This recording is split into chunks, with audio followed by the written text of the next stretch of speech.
പാകിസ്ഥാൻ പറഞ്ഞാലും പറഞ്ഞില്ല എങ്കിലും അമേരിക്കയ്ക്ക് ഇപ്പോൾ നിലവിൽ യുദ്ധം തുടരാനുള്ള ഒരു സാഹചര്യമില്ല, ഒരു മനസ്സില്ല. അതുകൊണ്ട് അമേരിക്കയെ സംബന്ധിച്ചിടത്തോളം ഇത് ഒരു ന്യായമായ ആവശ്യമാണ്. അമേരിക്കയ്ക്ക് വെപ്പൺസ് റീപ്ലെനിഷ് ചെയ്യാനുള്ള ഒരു സമയം. യുദ്ധത്തിൽ സംഭവിച്ചത് ഹോർമോസിൻ്റെ നിയന്ത്രണം ഇഫക്റ്റീവ്ലി ഇറാൻ ഏറ്റെടുക്കുന്നു.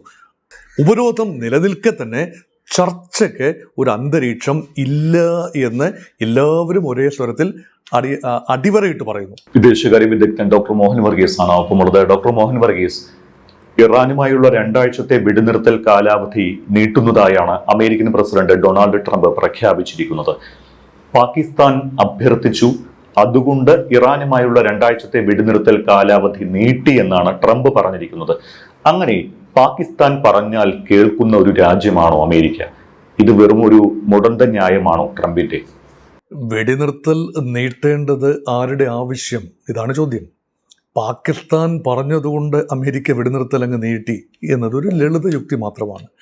പാകിസ്ഥാൻ പറഞ്ഞാലും പറഞ്ഞില്ല എങ്കിലും അമേരിക്കയ്ക്ക് ഇപ്പോൾ നിലവിൽ യുദ്ധം തുടരാനുള്ള ഒരു സാഹചര്യമില്ല, ഒരു മനസ്സില്ല. എന്ന് പറഞ്ഞാൽ എങ്ങനെയെങ്കിലും ഇതൊന്ന് പിടിച്ച് കരക്കെത്തിക്കണമല്ലോ.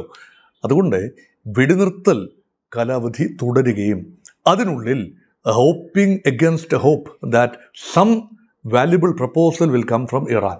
ഇറാൻ്റെ ഭാഗത്തു നിന്ന് ചില നിർദ്ദേശങ്ങൾ, തങ്ങൾ മുൻപ് പറഞ്ഞ ചില ഓഫറുകളുണ്ടല്ലോ, ആ ഓഫറിൽ ഏതെങ്കിലും രീതിയിൽ ഇറാൻ സ്വീകരിക്കാവുന്ന എന്തെങ്കിലും ഉണ്ടെങ്കിൽ അത് പാകിസ്ഥാനെ അറിയിക്കാൻ വേണ്ടി ഈ വെടിനിർത്തൽ കാലാവധി ഉപയോഗിക്കാം. അല്ല എങ്കിൽ ഇപ്പോൾ ഈ റിപ്പോർട്ട് നിങ്ങളിലേക്ക് എത്തുന്ന സമയത്ത് തന്നെ വൻതോതിലുള്ള ആക്രമണം സംഭവിക്കേണ്ടതല്ലേ?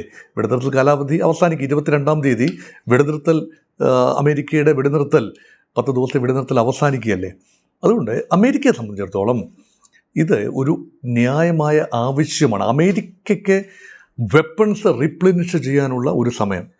അത് പെട്ടെന്നൊന്നും ചെയ്യാൻ പറ്റില്ല. ഒരുപാട് ധാഡ് സംവിധാനവും പേട്രിയോട്ട് സംവിധാനവും ഒക്കെ വലിയ രീതിയിൽ ഉപയോഗിക്കപ്പെട്ട് കഴിഞ്ഞു. അതുകൊണ്ട് അവനാഴിയിൽ ഇതെല്ലാം നിറയ്ക്കണം, അതൊരു കാര്യം.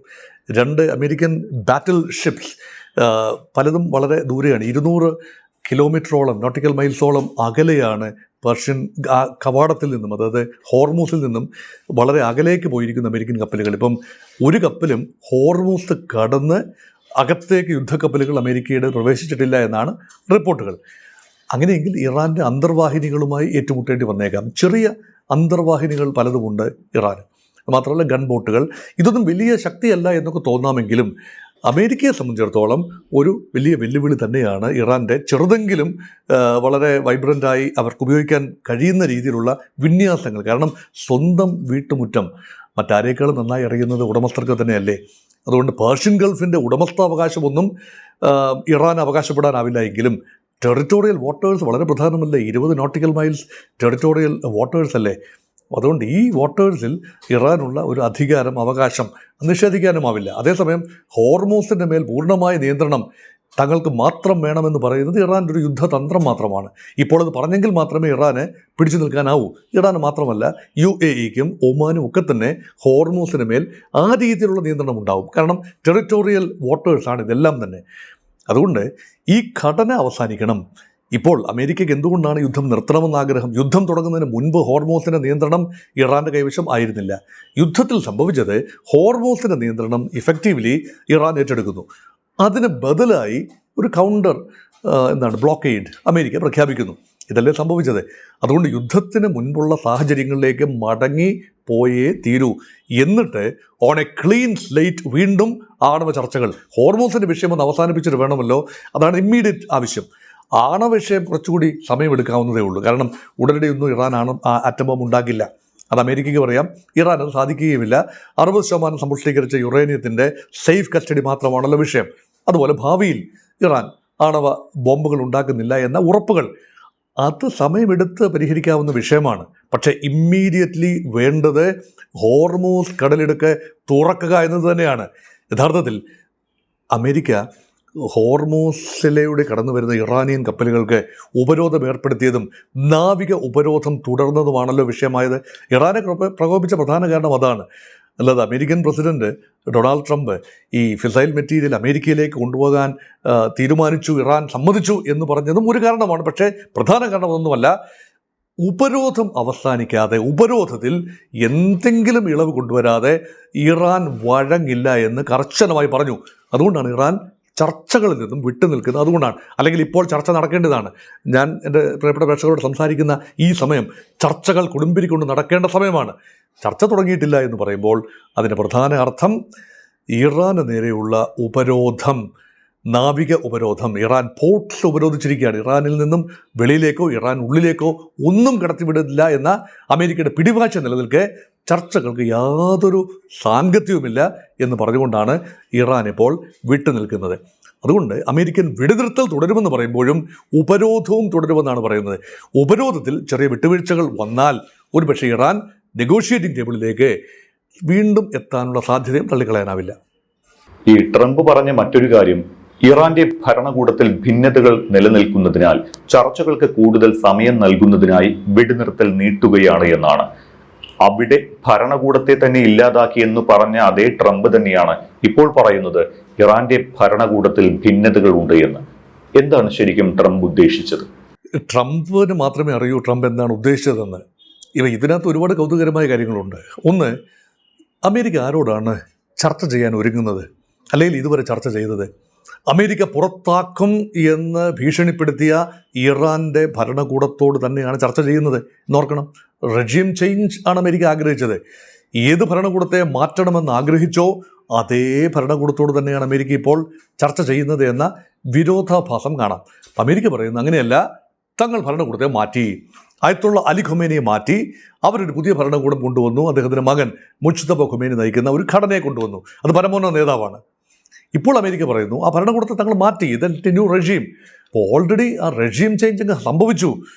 നമുക്കറിയാമല്ലോ, നിഷ്പക്ഷമായി ചിന്തിക്കുന്നവർക്കറിയാമല്ലോ, ഒന്നും മാറിയില്ല. ആയത്തുള്ള അലി ഖൊമേനി പോയി, അതിന് പകരം അതേപോലെ മറ്റൊരാൾ വന്നു.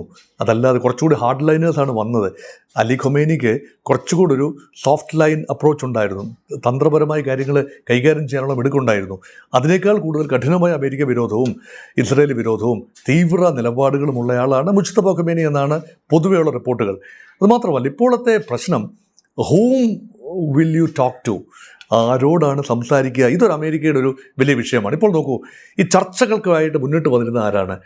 ഇതുവരെ അധികം കേട്ടിട്ടില്ലാത്ത ഒരു പേരാണ്. അത് ഇറാനിയൻ മജ്ലിസിൻ്റെ സ്പീക്കറാണ്. മജ്ലിസിൻ്റെ സ്പീക്കർ അല്ലായിരുന്നല്ലോ മുൻപ് ചർച്ചകളിൽ പങ്കെടുത്തിരുന്നത്. മജ്ലിസ് എന്നത് പാർലമെൻ്ററി ഘടന മാത്രമാണ്. അതിൻ്റെ സ്പീക്കർ, ഇപ്പോൾ ഇന്ത്യയുടെ ലോക്സഭയുടെ സ്പീക്കർ ഓം ബിർള ഇന്ത്യയെ പ്രതിനിധീകരിച്ച് ചർച്ചയ്ക്ക് പോകുന്നു എന്ന് പറഞ്ഞാൽ അതിൽ പല പുരികങ്ങളും ചുളിയില്ലേ? ഒന്നുകിൽ പ്രധാനമന്ത്രി, അല്ലെങ്കിൽ വിദേശകാര്യമന്ത്രി, അല്ലെങ്കിൽ അതുപോലെ തത്തുല്യമായ പദവിയിലുള്ള ആരെങ്കിലും. ഇത് ഇറാൻ വിടുന്നത് ബഗേരി എന്ന് പറയുന്ന ഒരാളെയാണ്. അപ്പോൾ അദ്ദേഹത്തിന് ഖലിബാഫ് എന്ന് പറയുന്ന ആളെയാണ്. അദ്ദേഹമാണ് മജ്ലിസിൻ്റെ സ്പീക്കർ.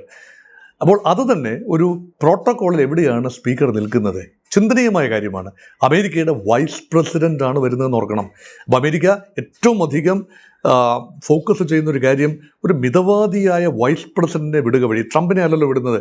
ട്രംപ് തീവ്ര നിലപാടുകാരനാണ്. പക്ഷേ അവിടെ മാഗ ക്യാമ്പിനുള്ളിൽ സ്വല്പം സോഫ്റ്റായി കാര്യങ്ങൾ കൈകാര്യം ചെയ്യണം എന്ന് നിഷ്കർഷിക്കുന്ന ഒരാളാണ് വൈസ് പ്രസിഡന്റ് JD വാൻസ്. അതോടൊപ്പം തന്നെ മുൻ ട്രംപിൻ്റെ ഓൺ ഹാൻഡ് പിക്ഡ് ആളുകളാണ്. അദ്ദേഹത്തിൻ്റെ മരുമകൻ ജാരഡ് കുഷ്ണറും അദ്ദേഹത്തിൻ്റെ പശ്ചിമേഷ്യ ഉപദേഷ്ടാവ്, റഷ്യൻ വിഷയത്തിലും അദ്ദേഹത്തെ തന്നെയാണ് അയക്കുന്നത്, സ്റ്റീവ് വിറ്റ്കോഫ്.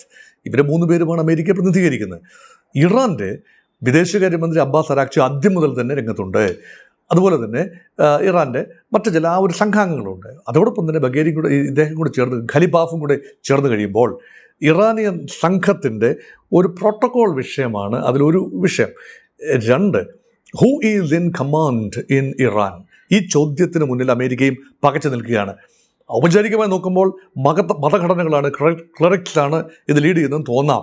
പക്ഷേ യഥാർത്ഥത്തിൽ IRGC തന്നെയാണ് യഥാർത്ഥ ഭരണം നിർവഹിക്കുന്നതെന്ന് കാണാം. എല്ലാ മേഖലയിലും, സൈന്യം മാത്രമല്ല, സാമ്പത്തിക രംഗം, അതുപോലെ വിദേശകാര്യത്തിൽ ഉൾപ്പെടെ അൾട്ടിമേറ്റ് തീരുമാനങ്ങൾ എടുക്കുന്ന വിദേശകാര്യമന്ത്രി ആകണമെന്നില്ല.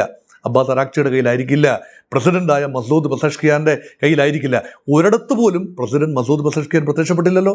അദ്ദേഹം ചില പ്രസ്താവനകൾ നടത്തി മാറി നിൽക്കുന്നതല്ലാതെ ഇപ്പം ഗൾഫ് രാജ്യങ്ങളെ ആക്രമിച്ചു എന്ന് പറഞ്ഞുകൊണ്ട് അത് തങ്ങൾക്ക് പറ്റിയ ഒരു പിഴവാണ് എന്ന് പറഞ്ഞുകൊണ്ട് മാപ്പ് പറഞ്ഞ ഒരു പ്രസിഡന്റിനെ നമ്മൾ കണ്ടു, മസൂദ് പെസഷ്കിയാൻ.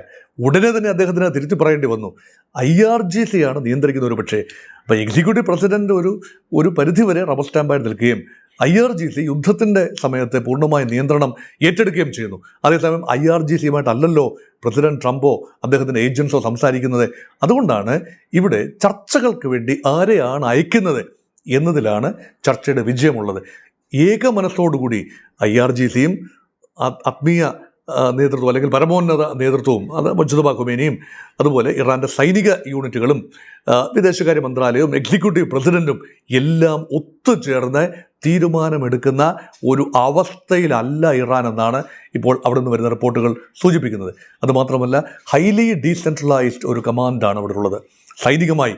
അതായത് 31 പ്രവിശ്യകളും 31 വ്യത്യസ്ത സ്വതന്ത്ര പരമാധികാര റീജിയൻസായി പ്രവർത്തിക്കുന്നു സൈനിക നടപടിയുടെ കാര്യത്തിലെങ്കിലും.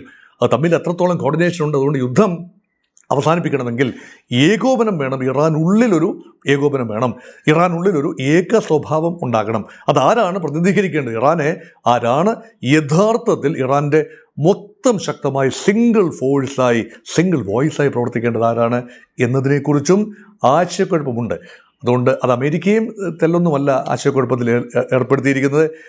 ഇതൊരു നയതന്ത്രപരമായ ഒരു പ്രഹേളിക തന്നെയാണ്.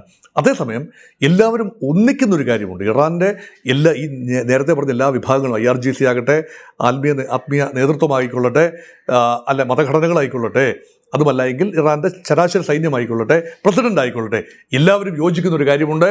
ഇറാന് നേരെയുള്ള ഉപരോധം അവസാനിക്കണം. അന്യായമാണത്. ഉപരോധം നിലനിൽക്കെ തന്നെ ചർച്ചയ്ക്ക് ഒരു അന്തരീക്ഷം ഇല്ല എന്ന് എല്ലാവരും ഒരേ സ്വരത്തിൽ അടിവരയിട്ട് പറയുന്നു. അതുകൊണ്ട് ഉപരോധം അവസാനിക്കുകയും ചർച്ചയ്ക്ക് വഴി ഒരുങ്ങുകയും ചെയ്യട്ടെ എന്ന് മാത്രം നമുക്ക് ആഗ്രഹിക്കാം.